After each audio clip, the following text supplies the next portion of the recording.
তো নামাজের কাছে যাওয়ার দরকার নেই। এই আয়াতে কারিমা নাযিল হওয়ার সঙ্গে সঙ্গে কিছু সংখ্যক সাহাবায়ে কেরাম তারা কি করলেন? মদ পান ছেড়ে দিলেন। এই আয়াতে কারিমা যখনই নাযিল হয়েছে সঙ্গে সঙ্গে মদ পান ছেড়ে দিয়েছেন। কেন বলেন তো?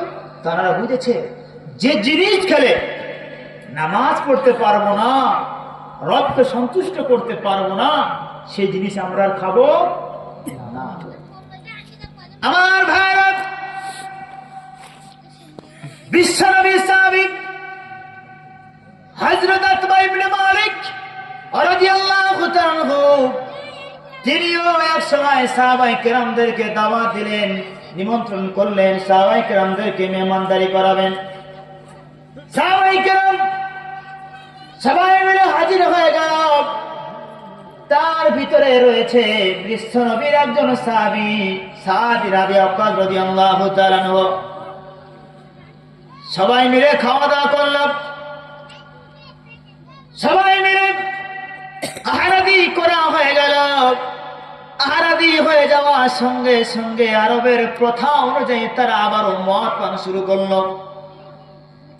মদ পান করার পরে আরবের একটা নিয়ম নীতি জারি ছিল, মদ পান করার পরে কবিতা আবৃত্তি প্রতিযোগিতা হয়, এই নিয়ম ছিল। সবাই মিলে মদ পান করলো। মদ পান করার পরে তারা কবিতা আবৃত্তি করার প্রতিযোগিতা আরম্ভ করে দিল, শুরু করে দিল। দেখতে পাওয়া গেল তার ভিতরে যে যার মতো একটা করে কবিতা তারা আবৃত্তি করে, তারা কবিতা পাঠ করে, কবিতা নিজের থেকে বানিয়ে নেয়, তৈরি করে, যে যার মতো কবিতা তারা বানিয়ে নেয়, কবিতা আবৃত্তি শুরু করেছে। কিন্তু দেখতে পাওয়া গেল বিশ্বনবী সাহাবী হযরত সাদ ইবনে আবি ওয়াক্কাস রাদিয়াল্লাহু তাআলা আনহু তিনি এমন একটা কবিতা আবৃত্তি করেছে যে কবিতাটা নিজের পক্ষে চলে এসেছে এবং আনসার সাহাবীদের বিপক্ষে চলে গেছে।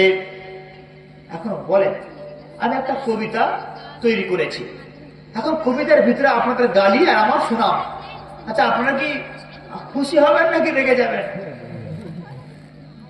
সাদ ইবনে আবি ওয়াক্কাস রাদিয়াল্লাহু তাআলা আনহু যিনি কবিতাটা এমন আবৃত্তি করেছেন যে কবিতার ভিতরে দেখতে পাওয়া গেল উনি যখন তেলাওয়াত করছেন, কবিতা পাঠ করছেন, আনসারদের দোষারোপ করেছেন আর নিজেদের সুনাম করেছেন।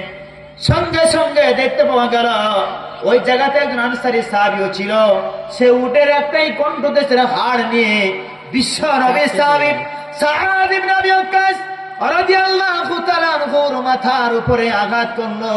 আঘাত করার সঙ্গে সঙ্গে উনি জখম হয়ে পড়লেন, অসুস্থ হয়ে পড়লেন। সঙ্গে সঙ্গে সাদ ইবনে আবি ওয়াক্কাস রাদিয়াল্লাহু তাআলা আনহু বিশ্বনবীর দরবারে গিয়ে বলেন, ইয়া রাসূলুল্লাহ, ওদিন আপনার ওই আনসারী সাহাবী আমার কবিতা আবৃত্তি শুনে আমার মাথায় উটের হাড় দিয়ে আঘাত করেছে।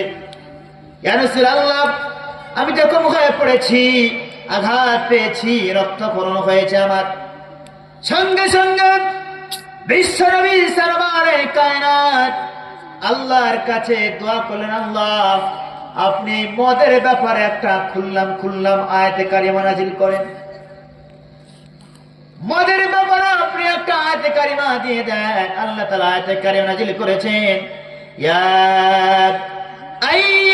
আইয়ুহাল্লাযীনা আমানু ইন্নামাল খামরু ওয়াল মাইসির ওয়াল আনসাবু ওয়াল আজলামু রিজসুম মিন আমালিশ শাইতান ফাজতানিবুহু লাআল্লাকুম তুফলিহুন।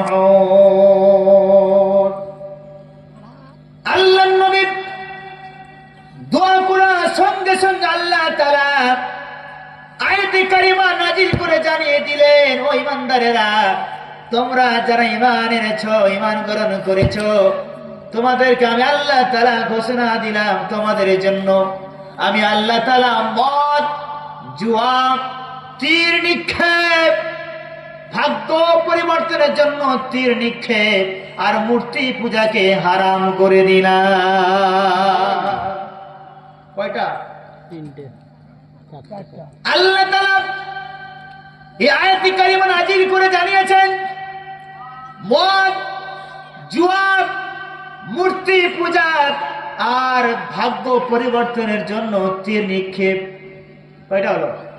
এই চারটা জিনিস আল্লাহ তাআলা বলেন রিজিসুম মিন আমালি শাইতান, এই চারটা হলো শয়তানের কাজ, সব থেকে বড় বড় কাজ শয়তানের। ফাজতানিবুহু লাআল্লাকুম তুফলিহুন, তোমরা এই চারটা জিনিস থেকে দূরে সরে যাও, তাহলে তোমরা কামিয়াবি হয়ে যাবে। লিল্লাহি তাকবীর। দুরূদ পড়ুন। আল্লাহুম্মা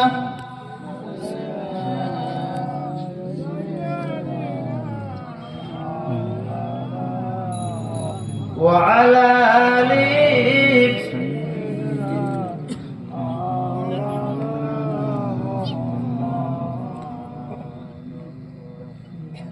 জামানাতি ওয়া